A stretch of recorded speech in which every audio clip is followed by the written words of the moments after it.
안녕하세요. 여러분, 배경기 목사입니다. 오늘 여러분들과 함께 예레미야 33장 1에서부터 26절 살펴보겠습니다.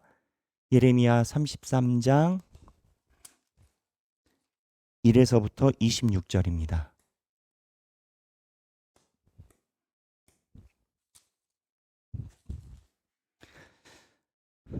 자, 오늘 있는 본문 33장 전체인데요. 이 본문의 흐름은 이렇습니다. 어저께 하나님께서 이스라엘 백성들을 회복시키신다라고 약속을 해주셨죠. 밭을 사고 그 밭을 사게 된 비유가 너희들을 회복시키는 비유다. 그리고 그때 되면 어떻게 되느냐? 너희가 나를 떠나지 않을 것이다. 그게 복이다라고 얘기를 하세요.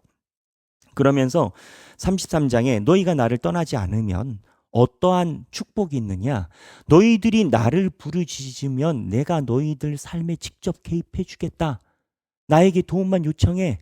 그럼 내가 너희 하나님이 돼서 너희들이 원하는, 너희들이 고민하고 있는 모든 것을 다 함께 해줄 거야. 근데 그게 다른 집안 애들은 안 해줘. 내 자녀고 내 새끼니까 너희들은 해줄 거야. 왜? 너희가 내 안에 들어오니까. 이런 구조를 가지고 있어요. 그러니까 하나님께서 우리에게 자꾸 나에게 오라라고 하는 것은 우리가 의지하는 것을 다 끊고 그냥 마치 금욕 생활하듯이 이렇게 살아가기를 원하는 게 아니라 하나님은 나에게 의지해. 나에게 말해. 그럼 내가 더 복 줄게. 이거를 하나님은 하고 싶으신 건 거예요. 나에게 얘기해. 그럼 내가 더 복 준다니까? 못 믿어? 너희 조상들 봐봐. 광야에서도 다 살았잖아. 내가 나를 의지하니까 내가 복을 줬잖아. 너희들은 왜 다른 데 가서 그런 얘기를 해? 나한테 얘기를 해야지. 이런 느낌이신 건 거예요. 그러면서 33장 3절에 너는 내게 부르짖으라. 내가 내게 응답하겠고 내가 알지 못하는 크고 은밀한 일을 보이리라. 은밀한 일. 3절에 크고 은밀한 일이라고 얘기를 하세요.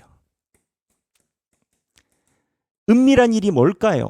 크고 은밀한 일이 뭘까요? 하나님이 여기에서 이야기를 하시는 은밀한 일은 아주 명확합니다. 너희가 나를 온전히 만나서 내 백성이 되고 내가 너희들에게 행하는 구원을 보게 될 것이다라는 거예요. 근데 이게 은밀한 일이라는 표현이 뭐냐? 예측 불가능한 일이라는 거예요. 누가 예측 불가능해요? 우리가. 그러니까 이 메시지가 가지고 있는 내용은 하나님을 의지를 하면 우리가 생각하는 것 그 이상으로 하나님이 우리를 인도해 주시고 지켜주신다라는 거예요. 그러니까 한번 믿어봐라라는 거예요. 근데 그 시절이 되면 너희들이 믿게 된다라는 거예요. 그래서 이렇게 은밀한 일이 나타나게 되면 하나님이 주시는 복이 뭐냐? 15절에 보면 정의와 공의를 실행할 것이다라는 거예요. 목사님, 저는 정의와 공의가 제 삶의 큰 기도 제목은 아니에요. 그런데 이런 생각을 한번 해보세요. 여러분들이 삶이 어려운 게 어쩌면 정의와 공의의 문제일 수도 있습니다. 사람이 똑같이 일을 하고 하루 종일 땀을 흘려서 일을 하고 어떤 사람은 집에 들어가면 쓰러져 잘 수밖에 없을 만큼 힘들게 일을 해요. 그런데 어떤 사람은 하루 종일 골프 치고 다니고 놀러 다니는데 돈은 더 많이 벌어. 가지고 있는 재산 때문에. 뭐가 문제인가요? 사회는 성실한 사람이 돈을 많이 벌어야 되잖아요. 성실한 대로 살아가는 거 아니겠어요? 그런데 내가 노력이 부족해서 내 삶이 팍팍한 것인가? 이 문제는 결국 사회적 정의와 공의로 귀결될 수밖에 없어요. 우리는 그렇게 생각하죠. 야, 유산이 많은 사람들은 놀아도 은행 이자만 가지고 먹고 살아. 놀러 다녀도. 그런 사람들 참 부럽다. 근데 그 사회 괜찮겠습니까? 하나님이 보실 때는 이 정의와 공의의 문제가 우리의 삶의 모든 것의 기준점이에요. 그래서 나라를 지도하는 지도자들을 하나님이 다 언급하고 책벌하시고 때로는 이런 걸 이루기 위해서 이방 지도자 고레스 같은 사람들을 갖다 쓰시기도 하시는 건 거예요. 목사님, 하나님의 은밀한 일, 하나님께서 정의를 세우심이 나와 무슨 상관이 있나요? 우리가 살고 있는 삶의 기준은 내가 모르는 다른 것에 의해 세워질 때 정의와 공의가 가능해요. 그런데 여기에서 이 정의와 공의만 있는 게 아니에요. 은밀한 일 중에 하나 특이한 표현이 나와요. 두 번째 표현이 뭐냐? 보면 레위 사람 18절입니다. 레위 제사장들도 끊어지지 않는다. 이 표현이 이제 반복적으로 나옵니다. 레위 족속. 예배를 이야기해요. 이게 갈수록 이스라엘 백성들한테서 이격감이 생기는 겁니다. 그들은 기대하지 않아요. 그들은 그렇게 원하지 않아. 근데 하나님이 보기래. 두 가지. 사회적 정의가 이루어지는 게 하나님의 은밀한 일이고, 레위 족속이 많아진다라는 건 뭐냐? 예배가 풍성해진다라는 거예요. 저는 누차 얘기를 해요. 우리 한국교회 초대교회가 일어났을 때 그 당시 사람들은 유독 시간이 많이 남았냐? 그러지 않았다라는 거예요. 그 당시에는 농번기 시대였기 때문에 지금보다 더 고되게 일을 했어요.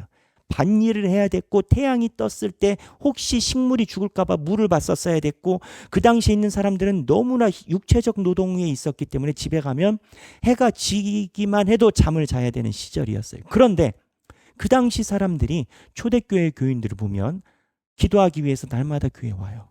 아이들을 등에다 떼매고 와요. 사경회라라고 쌀을 짊어지고 밭일을 일단 뒤에 하고 하나님의 말씀을 보기 위해서 와요. 그때가 우리 초대교회 부흥의 기록이에요. 전국에 있는 교회들이 그렇다라는 거예요. 뭐 목사님 내가 뭐 헬스장 가야 돼서, 아니 목사님 제가 약속이 있어서, 또 무언가 애프터가 있어서, 그 당시 사람들에게는 그걸 선택할 수 없었어요. 근데 그 당시에 하나님을 섬겼던 사람들이 하나님의 축복을 많이 받았고, 그 결과로 후손인 우리가 이렇게 하나님의 이름을 부르면서 살 수 있다라고 역사가 이야기를 해요. 무슨 얘기냐? 하나님께서 주시는 복이 정의이고 예배 회복을 위한 레위 족속이 많아지는 거라는 거예요. 어제도 제가 누차 강조했죠. 여러분, 이 복 받고 싶으신가요? 아니, 받고 싶죠. 이 복만 받고 싶나요? 이 복만 받고 싶나요? 하나님은 이게 복이라고 이야기를 해요. 근데 이게 복이냐는 거예요. 여기에서 우리도 요즘 아이들 말로 얘기를 해서 현실 타격감을 현타라라고 얘기를 하더라고요. 현타 왔다 하면은 현실 타격감, 타격이 뭐예요? 딱 주먹으로 때린다라는 거거든요. 현타 왔다 하면은 꽝 하고 내 생각이 바뀌었다라는 거예요. 정의, 예배, 하나님이 복이라라고 지금 선포하고 계세요. 성경은 이게 복이야. 성경은 이게 복이야. 하나님 앞에 오고 하나님의 정의를 꿈꾸고 레위 족속이 많아져서 예배를 원없이 드리고 하나님께 예배를 드리면 하나님께서 뭐라고? 내게 부르짖으라. 그러면 내가 응답하고 은밀한 일을 너한테 은밀한 일은 하나님이 성경에서 뭘 보여주셨어요? 정의와 예배 더욱더 부흥하게 하셔서 하나님의 사람이 되게 하고, 예수님의 12제자들은 다 예수님을 따르고 집에 있는 모든 것들을 다 던지고 하나님 나라를 위해서 살고, 이게 성경은 복이래. 이 복만 받고 싶냐는. 하나님이 주시는 복을 이스라엘 백성들이 시간이 필요한 이유는 명확합니다. 그들이 이 복을 복으로 여기지 않기 때문이에요. 그렇죠. 그럴 수밖에 없지. 예. 그래서 하나님께서 이 복을 복이라고 여기면서 그 다음을 진행하세요. 내가 이 복을 확실히 주겠다라는 거예요. 저는 그 생각이 들어요. 하나님이 말씀하신 복을 받을 사람들이 확실히 복을 받으려고 하겠는가? 그러나 하나님은 가셔요. 하나님은. 근데 가시면서 이 복에 대해서 확실히 이야기를 하는데 성경 구절에 이해가 필요한 성경 표현들이 있습니다. 30절에 33장에 30절이 아니고, 자 33장에 33장이잖아요. 여기 보면 19절입니다. 19절부터 성경 표현에 반어법이 나와요. 어떠한 반어법이냐? 이럴 수 있냐? 그럴 수 없지. 그러니까 내 말이 지켜질 것이다. 이런 식으로 성경이 기록되어 있는데 이 반어법에 대해 이해하지 않으면 여러분 이 성경을 10번 읽어도 무슨 소리인지 몰라요. 33장 19절 여호와의 말씀이 예레미야에게 임하여 이르시되, 20절 여호와께서 이와 같이 말씀하시니라. 너희가 능히 낮에 대한 나의 언약과 밤에 대한 나의 언약을 깨뜨려 주야로 그때를 잃게 할 수 있을진데. 이게 무슨 말이에요? 낮과 밤에 돌아가는 천체의 계약이 있다라는 거예요. 하나님께서 천체가 돌아가게끔 하신 그 약속의 계약이, 우리로 따지면 패턴인 거죠. 우리로 따지면 자연의 법칙인 건 거죠. 우리는 이거를 법칙이라고 얘기를 하거든요. 근데 이 법칙을 너희들이 깨트릴 수 있냐라는 거예요. 못 깨트리죠. 우리가 자연 법칙을 어떻게 깨트려요? 우리가 여기다가 뭐 폭탄 하나 터트린다고 자연 법칙이 없어지겠어요? 봄, 여름, 가을, 겨울 그대로 오죠. 핵폭탄을 터트린다 하더라도 봄, 여름, 가을, 겨울이 와요. 왜? 지구가 도니까. 당연한 거 아니겠어요? 근데 이걸 깨트릴 수 있냐고. 못 깨트리지. 그냥 반어법이에요. 그때를 이렇게 할 수 있을진데 21절 내 종 다윗에게 세운 나의 언약도 깨트려 그의 자리에 앉아 다스릴 아들이 없게 할 수 있겠으며 내가 나를 섬기는 레위인 제사장에게 세운 언약도 파할 수 있으리라. 이게 무슨 얘기냐? 20절에 그때를 깨트린다면 내 언약도 취소시킬게. 그럼 안 된다라는 거예요. 그러면서 22절 하늘의 만상을 셀 수 없으며 바다의 모래는 측량할 수 없나니 내가 그와 같이 너희들이 자연 법칙을 못 깨트리는 것과 같이 내 종 다윗의 자손과 나를 섬기는 레위인을 번성하게 하리라. 너희가 자연 법칙을 못 깨트리지 그것처럼 못 깨트리니까 깨트린다면 나도 언약을 깨트릴게. 근데 못 깨트리는 것처럼 내가 너희들에게 약속한 레위인을 번성하게 하리라. 예배가 많아진다라는 거예요. 하나님을 바라보는 예전이 많아진다라는 거예요. 그냥 우리말로 얘기를 하면 날마다 교회 와서 예배드리게 한다는 거예요. 여러분들 삶에 하나님을 바라보는 것 외에는 다 사라진다는 거예요. 누차 하나님이 이걸 복이라고 얘기를 해요. 제가 지속적인 질문은 하나님이 말하는 복이 여러분들의 복인가? 그 다음 23절 여호와의 말씀이 예레미야에게 임하니라. 이 백성이 말하기를 여호와께서 자기가 택하신 그들 중에 두 가게를 버리셨다 한 것을 내가 생각하지 아니하느냐. 두 가게는 북이스라엘 남유다입니다.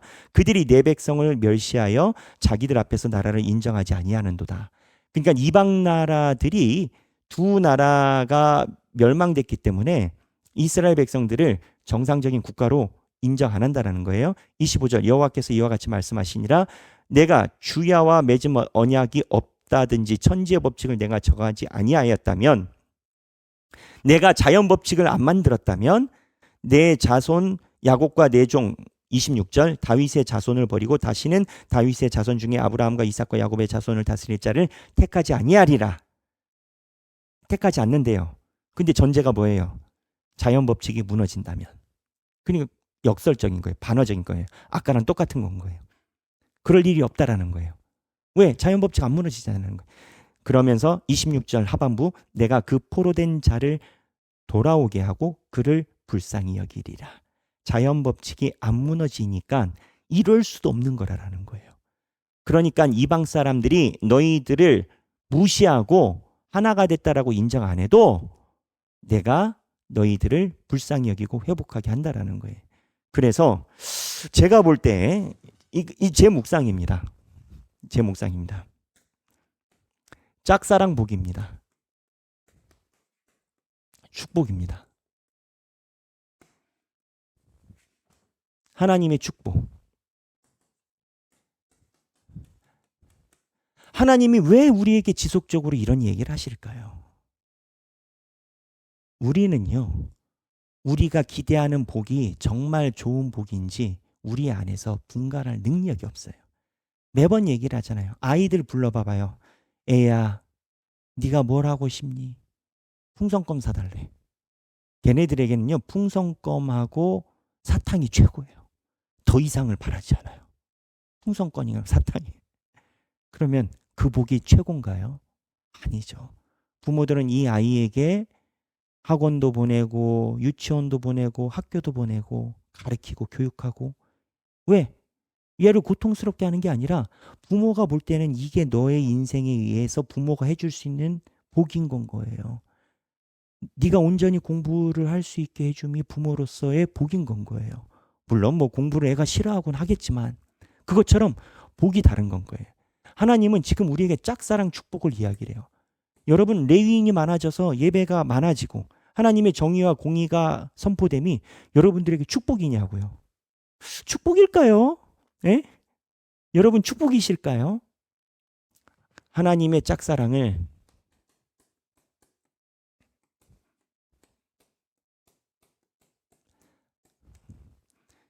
진짜 사랑으로 바꾸기 위한 나의 다짐을 나눠보자. 하나님의 짝사랑을 진짜 사랑으로 바꾸기 위한 나의 다짐을 나눠보자. 하나님은 지금 신나셨어요. 좀 과하게 얘기를 하면 하나님께서 회복해줄 축복을 막 얘기를 하시는 거예요. 근데 짝사랑이라는 문제는 누구에게 있어요? 우리에게 있어요. 교회 가면 계속 성경을 보라고 그래. 하나님 말씀 보라고 그래. 예배 잘 드리자라고 그래. 예배 중심적으로 가자고 그래. 우리는 싫은 건 아니에요. 하지만 그거를 그렇게 좋아하는 것도 아니야. 짝사랑이에요. 하나님의 짝사랑을 진짜 사랑으로 바꿀 나의 신앙을 다짐을 나눠보자. 오늘 33장 1에서부터 26절입니다. 한 장입니다. 행복한 성경 읽기 되시고 필사하시는 분들은 또 필사하시고 그런 좋은 시간이 되시길 바랍니다. 감사합니다.